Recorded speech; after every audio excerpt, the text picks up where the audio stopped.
right, everybody, and welcome back once again to the Progressives Abroad podcast. Today on the show, we're continuing our conversation with Leinad Joelson. And this interview, we had an interview with him a couple episodes back, and this interview, it's actually the first interview we had with him. The last one we had was actually an update, but it seemed a bit more important to release at that point in time because it involves some breaking news about the situation in Colombia related to the coronavirus. So today we're going to go back to about 2 weeks ago now, a little less than 2 weeks, March 17th. It's going to give you a little picture into what it was like back in time 2 weeks ago, as things are changing so quickly here in these days of the COVID-19 pandemic. To give you an idea, at the time we did this interview, there were only 5 cases of coronavirus, COVID-19, in Cartagena and 30 in all of Colombia. Today, as I just checked on the Worldometer, we have about 702 cases in Colombia. And the day after this interview, where during this interview, you'll hear they were already experiencing some form of lockdown. But the day after this interview, Colombia went into a state of emergency and complete lockdown. Since then, there were massive prison riots, which became deadly. Many concerns coming from the indigenous communities in Colombia, as well as the rest of South America, about the fragility of their survival in their kind of small communities out there, how one infection could kind of spread to many. At that point in time, the peso had crashed quite a bit, and the tourism industry had also quite fallen apart, as it did here and as it has here in pretty much the rest of the world. In this episode, we talk a bit more about, the impact of the crash of the In this episode, we talk a bit more about the crash of the tourism industry and the city's dependence on tourism. I'm going to re-record this.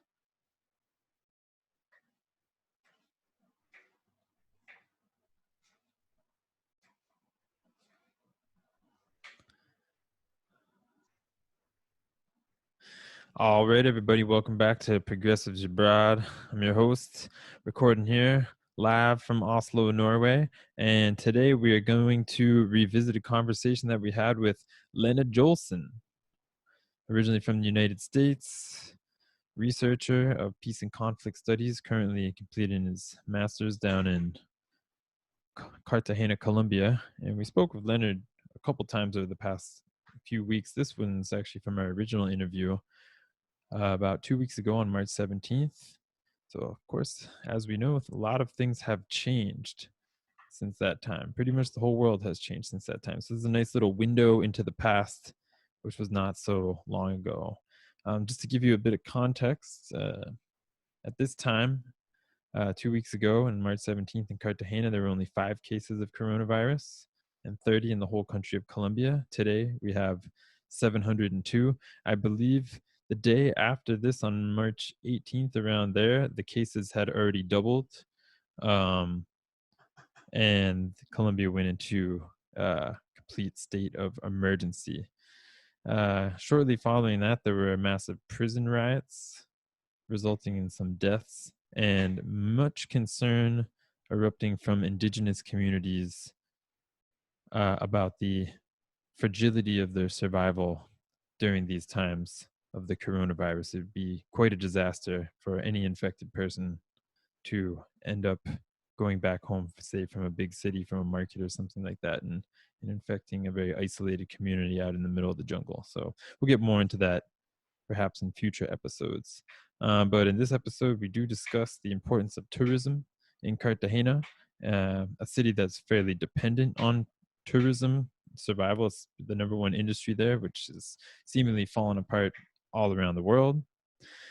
We talk about some interesting governmental approaches, like the food baskets that have been talked about to be sent out to people around the country. We're also going to talk about how the lack of government organized social security net leads to kind of a stronger neighborhood and self-organized community support. So it's quite interesting. It's quite opposite of what we have here, I would say, in Scandinavia, where we're very government centered, government focused, get a lot of aid from the government. There's quite the polar opposite. As well as we discuss what's happening back in our own home countries, back in the United States. And most importantly, I think we arrive towards the end as how that this time in history, this instance in history, can be a catalyst for reflection as well as a teachable moment to reflect upon our consumption and our impact on the environment and others. So, without further ado, I please ask you again, don't forget to subscribe to this channel or this podcast, wherever you might be listening. And I'm going to turn it over to our conversation with Leinad Joelson.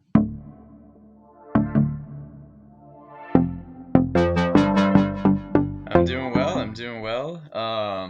Hanging out. Also, we're in not as serious yet of a crisis in Colombia. But definitely the government here seems to be getting ahead of the game because we are in quarantine and we have curfew of 6 o'clock and all Really? businesses, yeah, and all businesses are closed except for supermarkets and pharmacies and hospitals. Wow. Wow, And this is interesting. and Wow, where I this is live, really interesting. especially in Cartagena, it's a major tourist city. I think it's one of the most visited cities in Latin America. Um, and as of last week, I was in the downtown and hundreds and hundreds, or not hundreds of thousands, but maybe tens of thousands of tourists were in the downtown. And from what I can tell now, there's nothing. And in one way of viewing it, I think it's great because it seems like as of right now, we only have 5 confirmed cases in the city. Wow. And I think only maybe 30 or 40 in the whole country, which is a big country. It's bigger than Spain, bigger than Italy, population wise. And so, at the moment, we don't have a lot of cases, but they're Mm, getting ahead of the game. But that's we'll see what great. happens. But the biggest concern here, especially in this city, but in the country as a whole, is just informal workers because you have a lot of Hmm. workers that basically work under the table or have their own way of. I think about 50% of workers in the city of Cartagena work informal jobs, which means they sell things on the beach, or they sell hats or bracelets in the downtown, or they sell street food. Um, Hmm. Things like this, or they sell beer to tourists like in the plazas and stuff. And so obviously these people who work these jobs have no sort of safety net for income and are completely dependent on tourism and also dependent on daily traffic and daily commuting and all these things. So there's definitely a lot of people in the city right now that um, are going to be in a pretty serious situation within a matter of days because I mean these people live on day-to-day salary. Yeah, to me it sounds like there's a lot of small business going on. Like it's like Yeah. a whole, society, or not like the whole society, but like a large portion of the community is working with small business, or Yeah. Well, very that's the small thing, enterprises.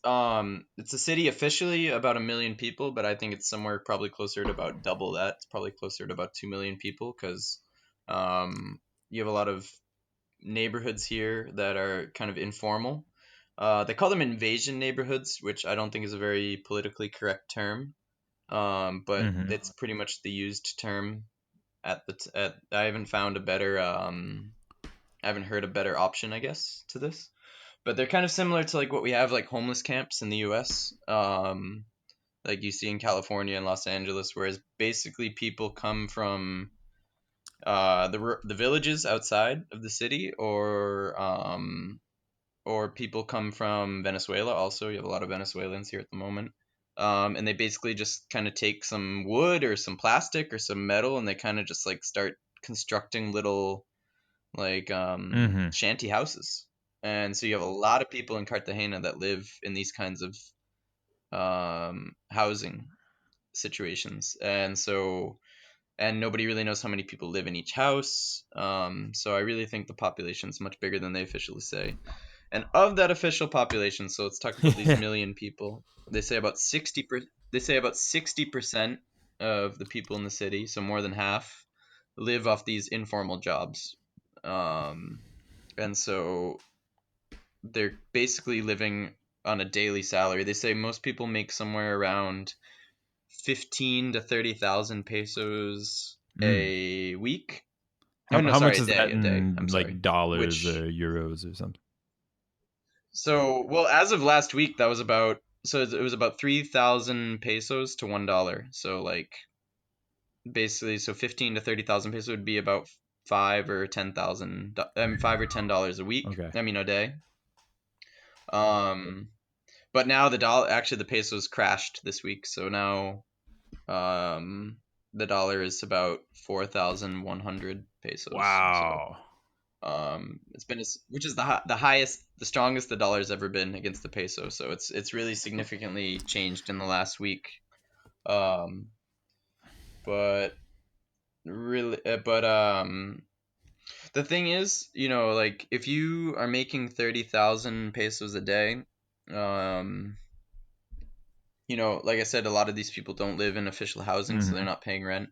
Um, and I would say like one of the nice things about Cartagena is that food is Hmm. pretty affordable compared to, I'd say, Europe or maybe the United States. I don't really know so much about Europe, but here you can get a complete lunch at a restaurant. So we're talking like a soup that either has chicken or beef in it, like some sort of beef or chicken soup, and a portion of rice, a portion of beans, a portion of some sort of protein, fish or meat, chicken, pork, and a salad and a juice for anywhere from 7 to 8,000 pesos, so like Wow. $2 or $3. And that's at a restaurant. So Just if you go shopping. to the store, you can buy if you go to the store, you can buy a kilo of rice for like 30 cents, 40 cents. Um, you could buy a kilo of beans for less than $1. Um, so the good thing is food is Yeah, pretty is that, and that's affordable kind here. of like how the But average yeah, person, not just the people living like in these shanty towns that you're talking about, it's just kind of how the average person is shopping there. That's how. yeah, yeah, exactly. And so, um, but the issue is, it's like the city is, I would say, primarily dependent upon tourism, as in like probably maybe 60-70% of the economy, if not more, is Mm-hmm. based on tourism.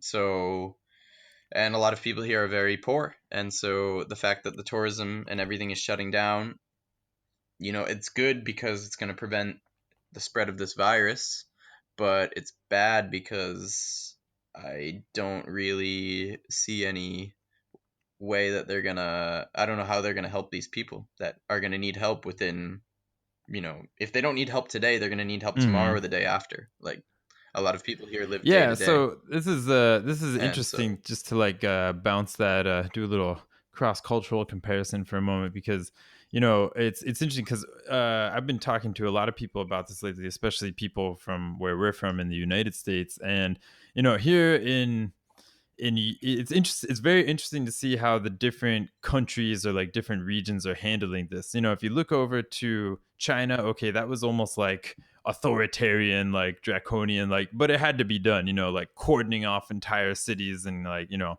and in Korea they did it in a very interesting way too, where they actually rolled out all this new technology where they're actually tracking people through their credit cards and stuff like this, but it actually really helped, downgrade the spread of the virus. Whereas here in Europe, they've kind of taken like a middle ground approach. I don't think that the countries were so prepared like maybe South Korea with the amount of test kits and these kinds of things. But at the same time, what's really helping Europe right now, and I mean, Europe is the epicenter. Europe is on fire right now. But what is going to help the most here is this whole like social distancing thing, because here in most of the countries, people can actually take it a bit more seriously and like take it with ease, because we have such like a social safety net here. So, for example, here in Norway, and I know it's happening in most European countries right now, the government said on Friday, they said, okay, next 14 days, most businesses are closing down. Um, don't go out unless you need to.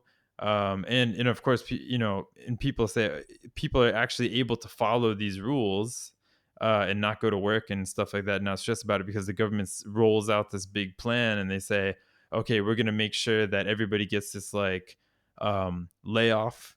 When you're in Norway, like in general, if you get laid off from your job, you can register for unemployment payments and all kinds of stuff like that. So they're just treating the situation kind of like that. So the fact that there already was a system in place um makes it a lot easier to roll these things out. Like the only thing they had to really do in this situation is kind of change the rules a little bit, but the system was already in place to get people kind of the aid that they need relatively quickly. I mean, you won't see it for like another month in your bank account or something like that. But I mean, it makes it easier to stop the spread of the virus, whereas we don't have so much testing going on. They're saying, oh, if you're sick, just lay low, all this kind of stuff.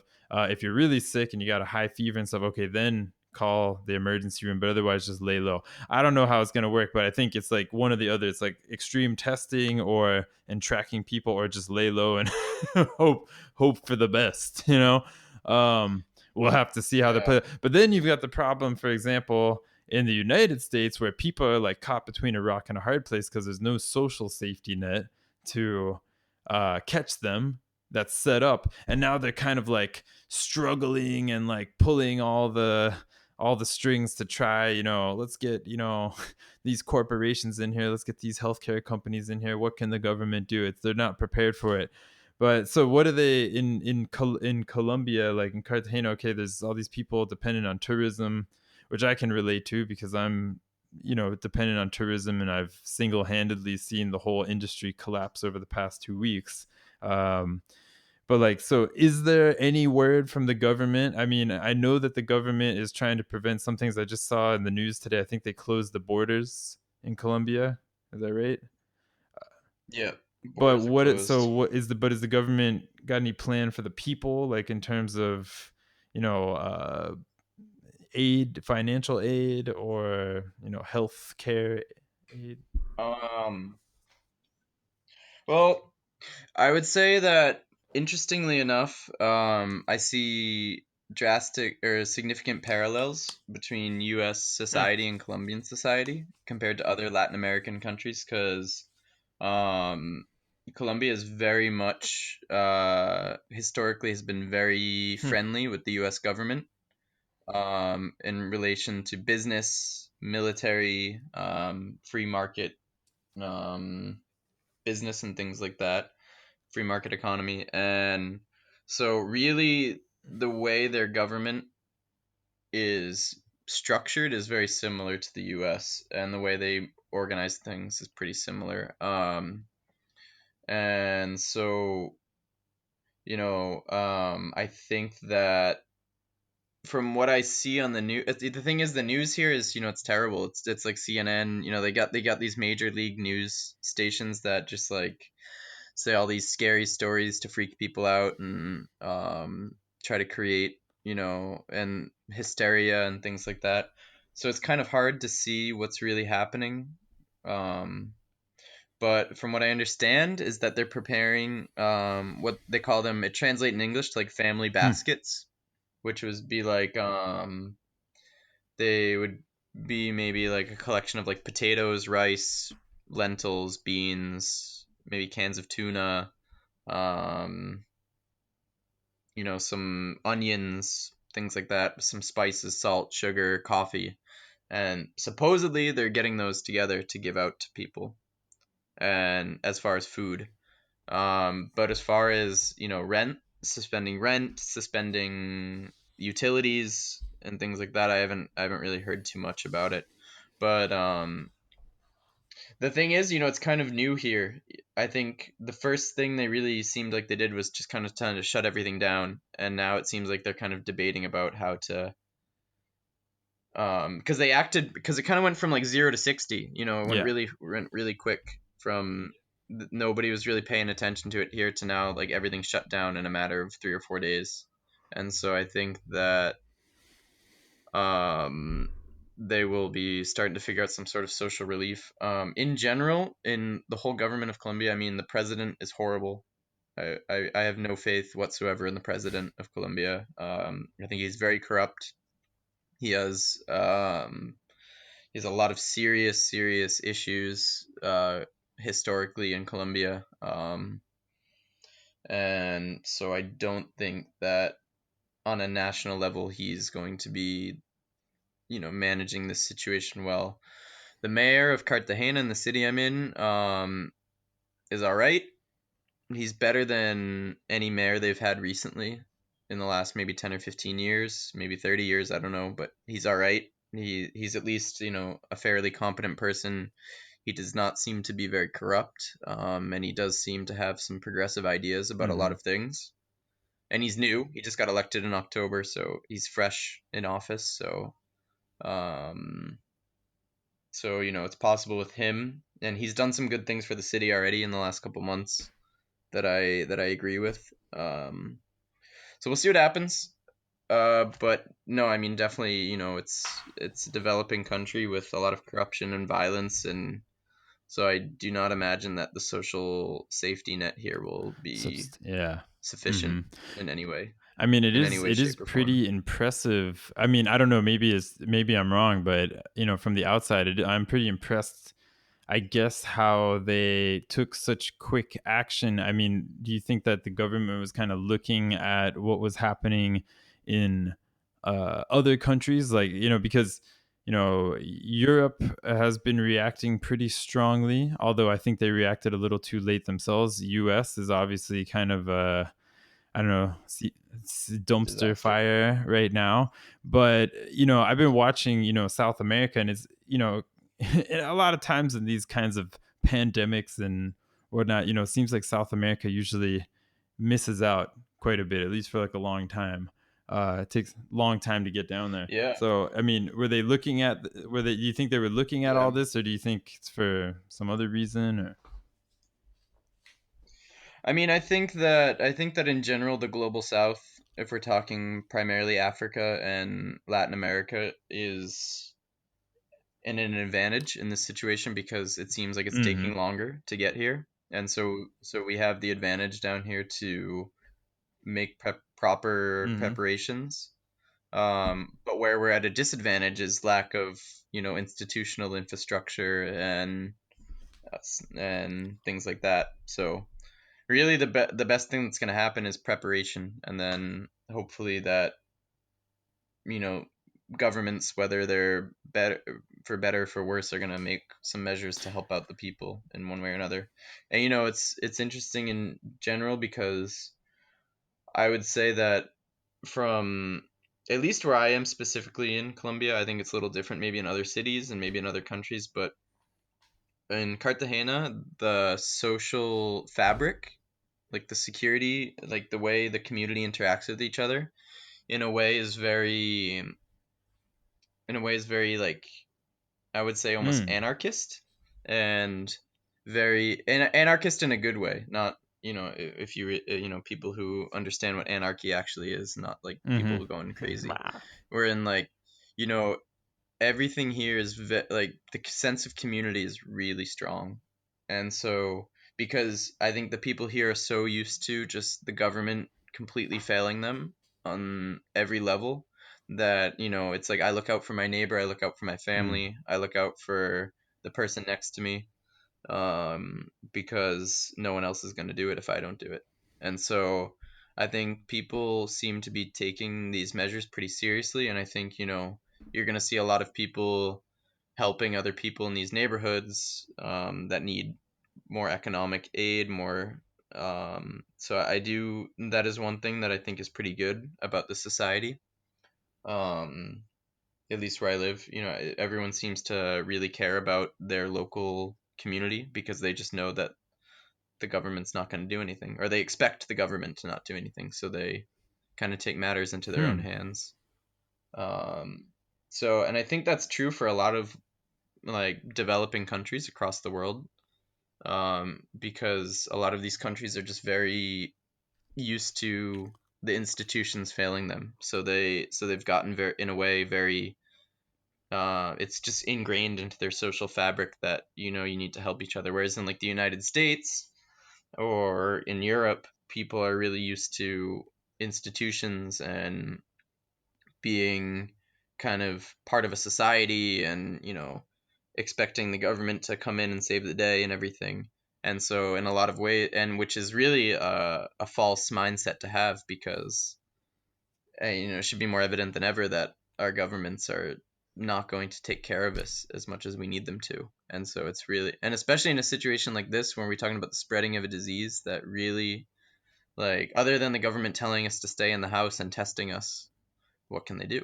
It's all dependent upon how people in your neighborhood and people in your building or people in your block or people in your supermarket are going to behave, Yeah. because it's really it's really more of a social contract that we have between our neighbors than a dependency that we have on a centralized or Oh man, national government. that's such a interesting like a Pandora's box of social interpretations, because I mean it's very it's so true. I mean, I would have to say, in the places I've lived in Europe, I mean, okay, maybe in the south it's like a bit different, like when I used to live in Italy whatnot, but like when I lived in Germany, living in Norway, it's very much, top, I want to say like kind of like top down, like, well, it's like you pay, it's like you signed this contract, right? Like you pay your taxes, you send it up into like the big cloud, and then it rains down upon all the people, and for the most part, Yeah.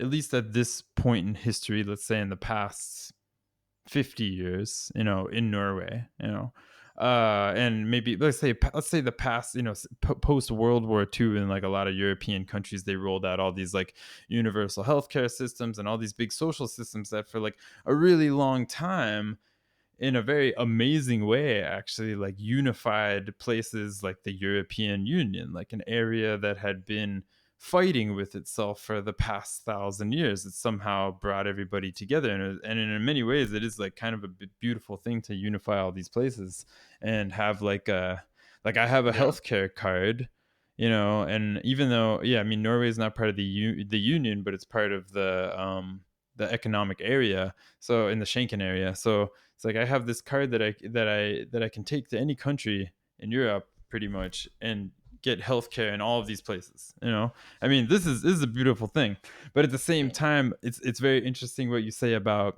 like how people are taking care of each other just in the neighborhood, because this is something that you rarely see here. I mean, it's kind of funny because you rarely see here on a daily basis.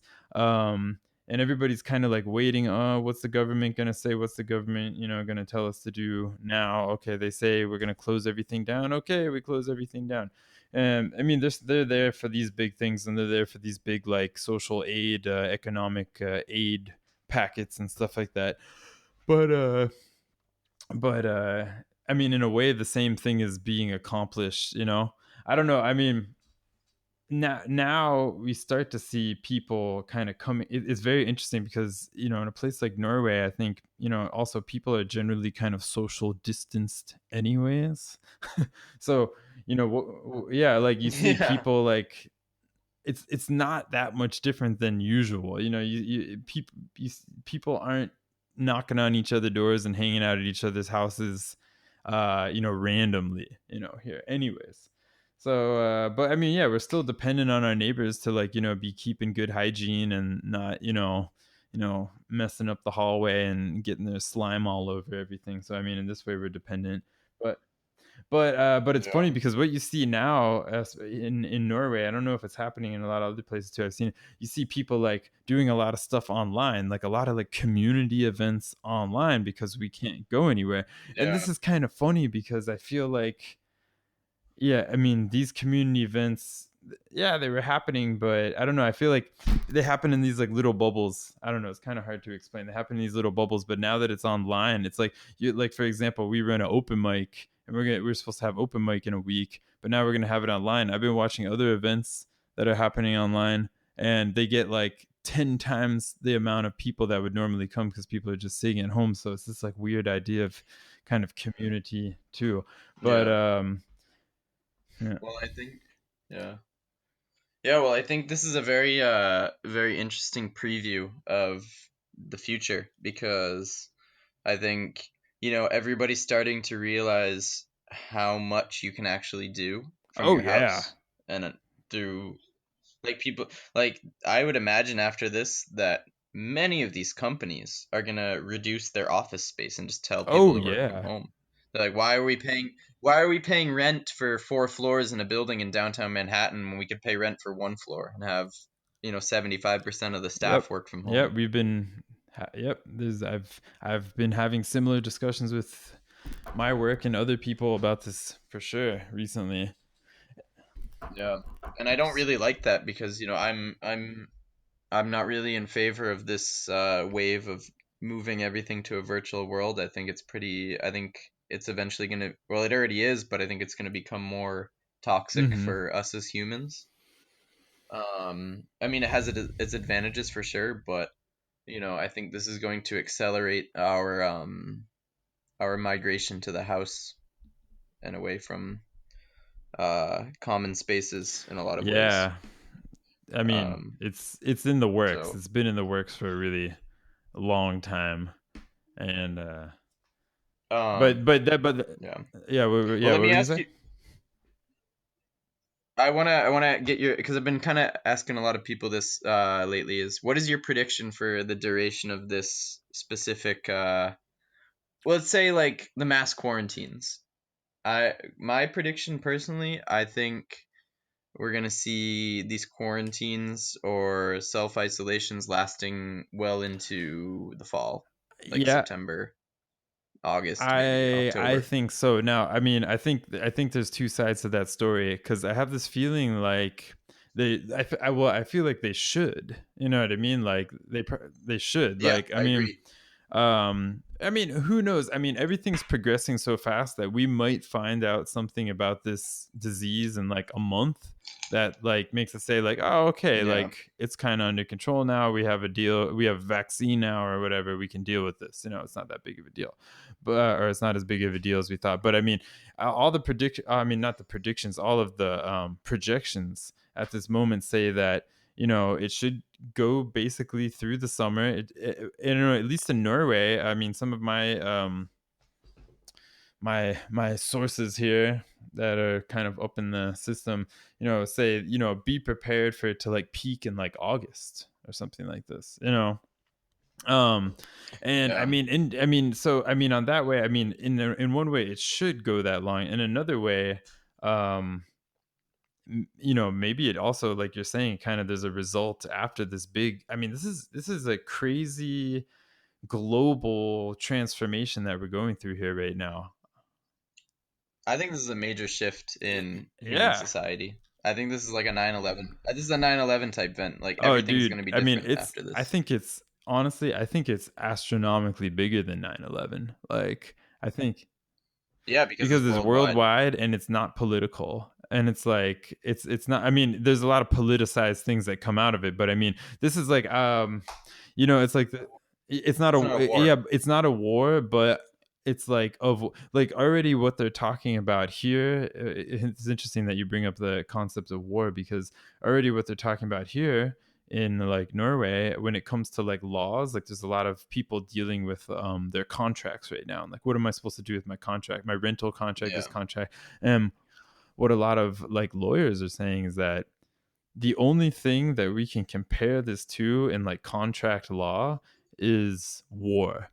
Like this is something totally out of like the average human's control, and therefore there's like certain like Yeah. provisions, like there's certain like stops in contract law which say like okay, the contract might be invalid based on the fact that we are basically in a state of war right now, or something that's only comparable to war. But I mean, it's almost even Yeah. bigger than that. You know what I mean? Because it's like it reminds me of this idea of like, what will it take to unify people? And it's going to have to be some kind of outside force, like Hmm. the aliens, coming to invade or something like that. Yeah. Like, this is because even with war, I mean, it's like one side against another, but this is just like humanity against an Yeah. uncontrollable virus. Well, and the other thing too is I keep telling people is like, you know, it's not even that serious of a Mm-hmm. disease.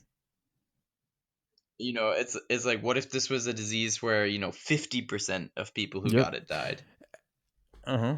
You know what I mean? We're talking about like a super cold. A cold that is like slightly stronger than the average Mm-hmm. flu, and so it's really not even that serious of a pandemic. You know what I Mm-hmm. mean? And so it's really, for me, it's very frightening because what's going to happen the day when something that's really like seriously deadly starts spreading. You know what I Yeah. mean? And it And because it is a serious disease. I'm not trying to diminish the seriousness of this. A 1% or 2% mortality rate is still very high for a disease, and mm-hmm. so for a sickness, and especially for a pandemic. But you know, I keep thinking, it's like, what if this was something where like 50% of people are And that's dying? what I mean. You know, and people would be going nuts. There'd be war. There'd be total absolute Oh yeah, chaos. I mean, dude, I mean, even in this case, which I mean, somebody I was listening to another podcast the other day, and the doctor that was on there, the researcher was, basically saying that we've known this has been coming for a long time, and this is basically a dress rehearsal for the real deal, you know, and Yeah, that's what I'm saying. yeah, and And I don't like the dress rehearsal. I don't like the I don't like the dress rehearsal. yeah, I mean, no. It's making me feel like the final production is gonna be even worse. Oh man, I mean, it's the only, I mean, well, I don't like it either, but I mean, what like, I mean, okay, like, I mean, I would have to say, in this whole situation of all the countries, I don't know, for me, who's winning right now is South Korea. I don't know if you've been like up on what they're up to. Yeah. um Well, yeah. I mean, well, I think what I see from coming, well, even China too, and Japan, like these East Asian countries.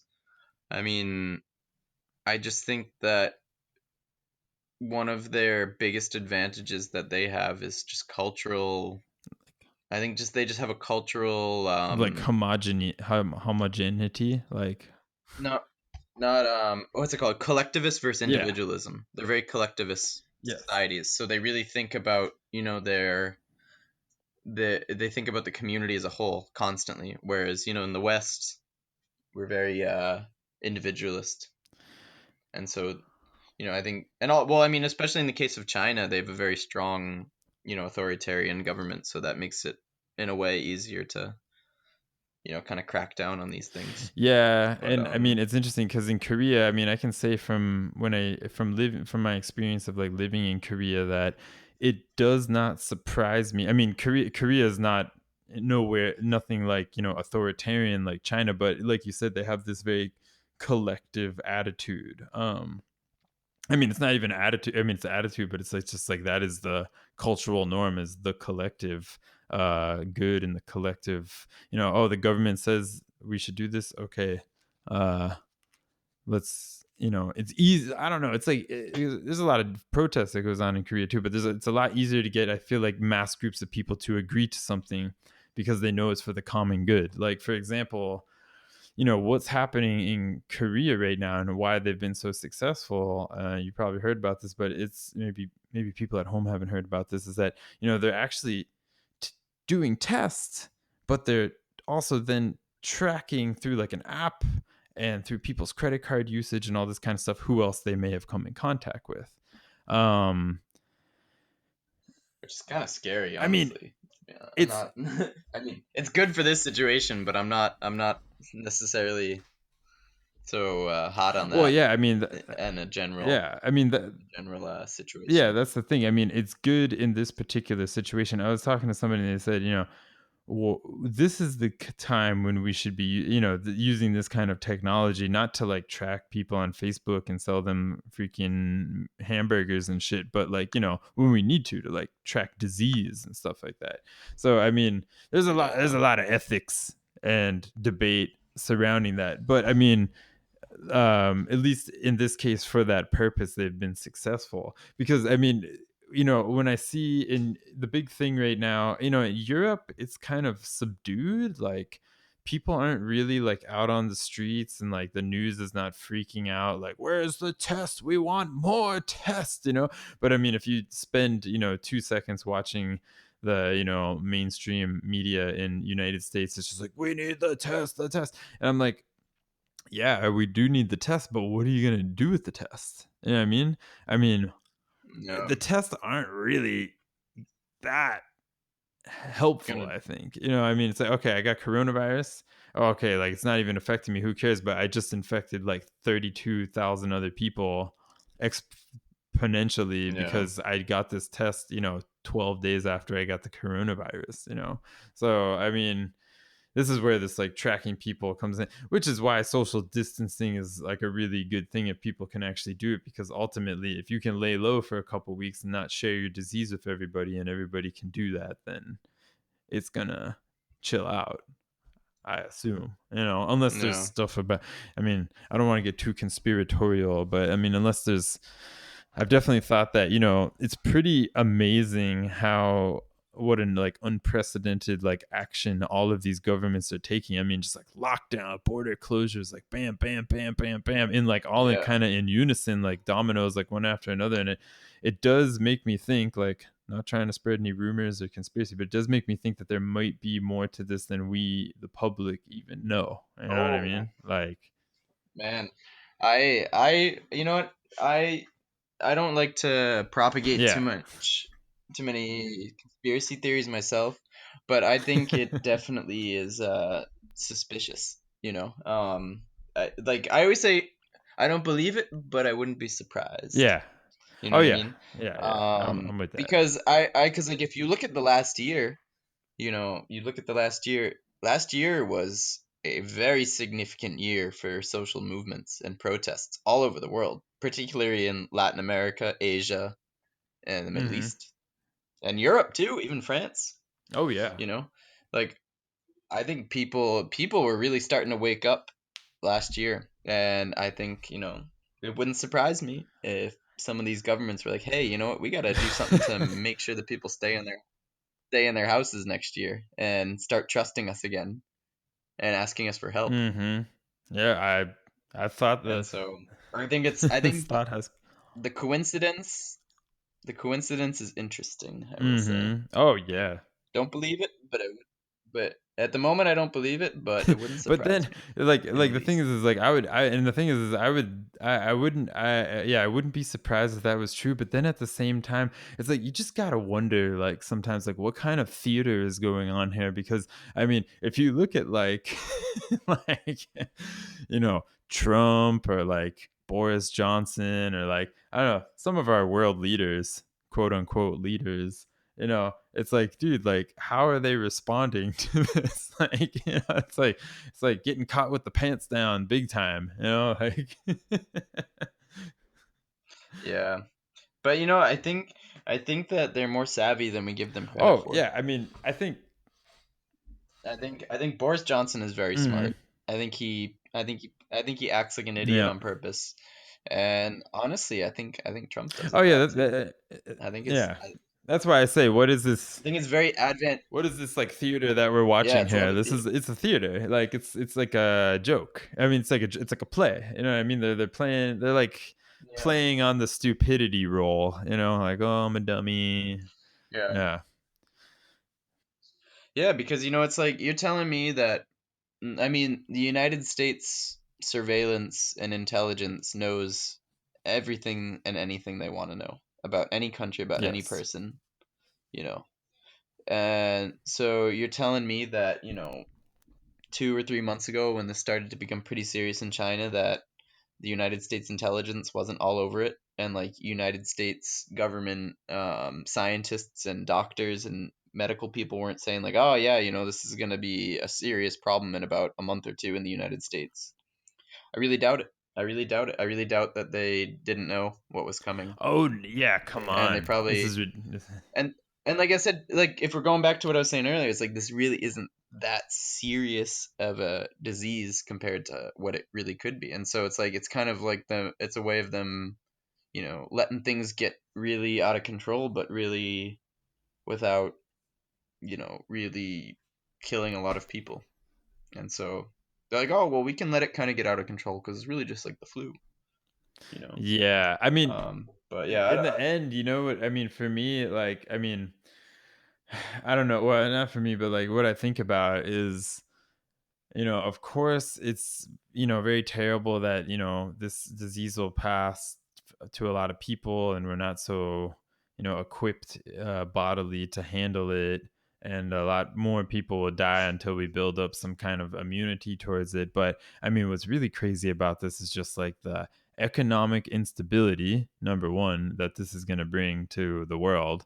And that it is already, I mean, within the first couple days of the kind of craziness starting and like the government shutdowns and stuff like that, people are just yeah, like, I'm going bankrupt, like my business is done, like my life is over, and yeah. um and then the social unrest that can bring, because Oh, it's coming. It's coming. Social unrest is about. I think we're looking at serious social unrest within a month or two. This is gonna be. I mean, I don't know. I mean, people might be afraid to riot because they don't want to be around other people. But yeah, but I think, I don't know, especially, I mean, the funny thing is I see the reaction bringing it back to our homeland. I see the reaction of a lot of people. I talk to people and I see it on like a lot of social media, and having individual conversations, and I'm like, man, people just don't get it, and people are like in direct like opposition to this stuff. You know what I mean? They're like, oh, like I don't understand why, like, the city is canceling all public events. Like, this is an assault on our rights yeah, to express ourselves. And it's like, yeah, not really. And like people are like, like, I'm gonna go out anyways. Or like, did you see St. Patrick's Day? Like, it's like, yeah, and I mean, yeah, maybe it's not yeah, that big of a deal, but it shows you that like already people are not ready to go along with this. yeah. Yeah. Well, I think that I think in a way we have a very unique opportunity placed in our laps very quickly, and then I think it's a responsibility of people of our mindset and our mentality and our ideology to start using this as a catalyst to expose the failures of our economic system and our global economic system, not just in the United States, and also to use this as a way to start, teaching people about how we need to start changing the way we operate Mm. in this society, because it's not even just the economic stuff. Like, let's look at the environmental side of this. It's how all these flights stopping, all this like lack of consumption, and I think a lot of single use plastics are going to increase because people are going to buy a lot of gloves and a lot of like masks, and people are going to buy like these Clorox wipes and all this stuff, Toilet and paper. it's going to create a lot of garbage. But the reality is the garbage is very small compared to emissions when we talk about Oh climate change. yeah. And so the fact that you're just going to have people consuming less of everything for the next couple of months. Which is not a bad thing. And no, it's It's not a a bad great. thing. It's a very Yeah. good thing. And so what it's going to hopefully what this does is this starts putting into we need to use this as a way to start telling people, first of all right, you don't need to consume as much as you thought you need to consume. all right, yeah, if you want to get your Starbucks coffee or whatever, fine. But like, do you need to fly to go on vacation 4 or 5 times a year? I don't know. Do you need to buy a ton of stuff at the supermarket every time you go out? Or maybe you could just, buy stuff every couple days or whatever. Do you need to be ordering stuff on Amazon Prime all the time, getting delivered to your house all the time? No, you don't need all this stuff. Do you need to get delivery and takeout all the time? No, you can cook at home because people are going to learn how to cook at this time, Mm-hmm. because people are going to be forced to learn how to cook more things. And so it needs to be an opportunity for us to start, showing people it's like, we need to start living our lives a little bit differently, because if something like this happens again, no, like everybody's going to be caught with, and everybody's caught with their pants down right now because nobody knows how to survive like people did 100 years ago. Yeah. And so that's one thing. And then the other thing too is like a lot of countries and governments and industries are going to have to realize that things are really fragile and subjective, and that basing our whole economic model on consumption is destined for failure, because this is going to continue to happen throughout human history as long as we're on this planet. We're going to consume and consume and consume. Something's going to happen, a war, a crisis, a famine, whatever, and we're not going to be able to consume. And so when people aren't consuming, things are going to fail. You have the city of Cartagena where I live that's completely based on tourism. It's a coastal city. What's going to happen in 20 years, 30 years when it's completely underwater? Mm-hmm. Like the tourism will recover from this, because in a year or so, when this virus is under control, people are going to start Yeah. traveling again, and people are going to come back to the city. But they're not going to recover in 20 years when it's underwater and it's 45 degrees Celsius every day, or 40 That's degrees right. Celsius, and it's That's right. unbearable. You know what I mean? Absolutely. And so this outbreak, this pandemic, is an opportunity for us to start really, I'd say we probably got a good like 5 to 10% of people in the world who really truly understand the dangers of the economic system we've built. And maybe not even 5 or 10%, but I think if we can get another 5 or 10% of people now to start realizing that our way of life is toxic economically and environmentally through this outbreak, I think that would be overall beneficial. That's the thing. I think we have an opportunity here to. I think the world will change forever after this, Yeah. undoubtedly. And I think we have two paths. It's either going to get worse or it's going to get better, because it's not going to stay the same. So there's two options, worse or better. And I think that if we start having the right conversations and pointing out the right pieces of information and illustrating, who the real perpetrators of poverty and violence are in this world, and I think we have the opportunity to significantly improve the situation that we have. Yeah, and it's interesting because yeah, you say there's like one or two ways it could, could go in a good way, or it could go in a bad way. I mean, this is quite typical, but I mean, maybe there is a glimmer of hope because I'm just thinking, um, with I feel like this whole thing could easily. I mean, this thing is big. Hopefully, this thing so far seems bigger than any kind of like weaponization or like politicization. Like, if I'm saying that right, because I know in the beginning, when you look at Trumpy, he tried to kind of like say, oh, it's coming, we're blaming. He kind of tried to blame it on China, and I think then the other day he said, yeah, we've got a problem, but like we didn't start it. But for the most part, I think a lot of the cuts towards like, the outsiders has been quite minimal,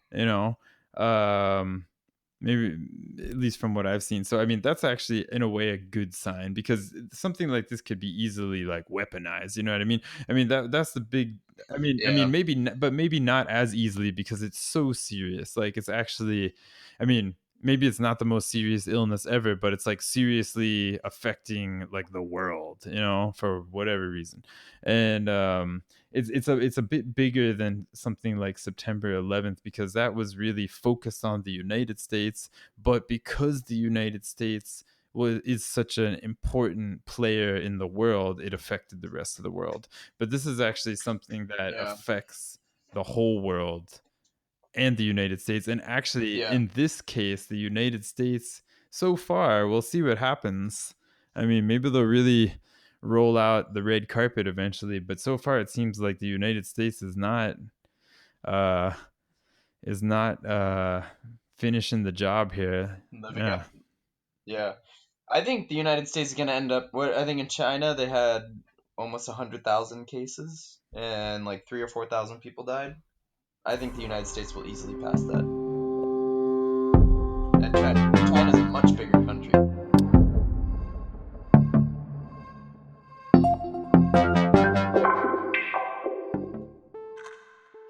All right, everybody, that's going to about wrap it up for today. Part 2 of our interview with Leinad Joelson. We'll be back again in a few days with part 3, so stay tuned for that. We're going to be getting into the topic of sanctions next time, as well as the political primaries in the United States, and wrap it all up in our final installment. Although Leonard's a good friend of the show, so I don't think this is by any means the last we'll be hearing of him. Anyways, I hope you enjoyed the show today. Please don't forget to subscribe, like, or whatever you got to do to follow us wherever you go. We really appreciate it. It very much helps us in this time where we're just getting started around here. So please do that, and everybody stay safe and healthy out there. Don't forget to give us a shout.